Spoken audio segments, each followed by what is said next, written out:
तुम्हारे काम में अड़चनें इसलिए आ रही हैं क्योंकि उस काम को मैं पूरा अपने तरीके से करवा रहा हूँ और इस बार वो काम इतने अच्छे तरीके से पूरा होगा कि तुम्हें जो चाहिए उससे वो तुम्हें हासिल हो जाएगा। पहले दिन ही डरने के बाद भी तुमने बहुत हिम्मत दिखाई है। आगे भी ऐसे ही हिम्मत बनाए रखना। अगर मन में इच्छा प्रबल हो ना तो मैं उसे पूरी ज़रूर करता हूँ, क्योंकि मैं जानता हूँ कि तुम्हारा व्यवहार कैसा है, क्या तुम्हें पसंद है क्या नापसंद है।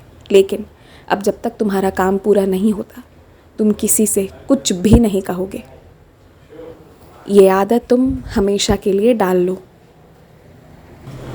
यदि कोई तुमसे सहायता मांगने आए तो उसे सच्चाई ही बताना, और अगर तुम खुद को उसमें असमर्थ पाओ, फिर चाहे वो ईर्ष्या, घृणा, नाराज़गी, कोई भी भावना क्यों ना हो या फिर भूतकाल में हुए किसी दुखद घटना के कारण तुम उसकी सहायता नहीं करना चाहते हो, तो फिर उसे सीधे सीधे इनकार कर देना। इनकार करने में कोई बुराई नहीं है, लेकिन किसी को जानबूझकर गलत रास्ता दिखाने में बुराई होती है। इसलिए तुम केवल इस बात का ध्यान रखना। मैं तुमसे ये नहीं कहता कि जिन्होंने तुम्हारा बहुत कुछ बिगाड़ दिया है तुम हर बार उन्हें सच्चाई का मार्ग बताओ, लेकिन तुम उन्हें गलत भी मत बताओ। शांत रह जाओ, पीछे हट जाओ। गलत का परिणाम गलत ही होता है, तो जो गलत कर रहे हैं उन्हें तुम करने दो।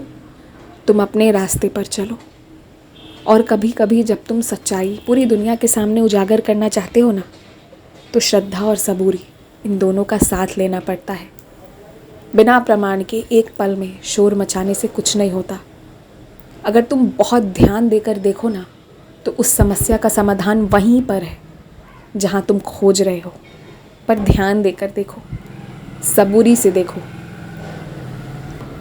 और तुम क्या कर रहे हो ना उसे कानों कान किसी को भनक तक मत पड़ने दो।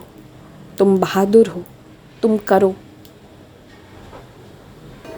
और एक बात जानते हो, जानबूझकर यदि कोई तुम्हें कुछ गलत बताए या गलत सिखाने की कोशिश करेगा तो फिर उसके शरीर पर, उसके मुख पर उसका नियंत्रण होगा ही नहीं। वो एक माध्यम बनेगा, लेकिन वहाँ मैं विराजित हो जाऊँगा, मैं सिखाऊँगा, मैं समझाऊँगा। इसलिए तुम निश्चिंत होकर जाओ, तुम्हारी जान को कोई खतरा नहीं है। खुश रहो।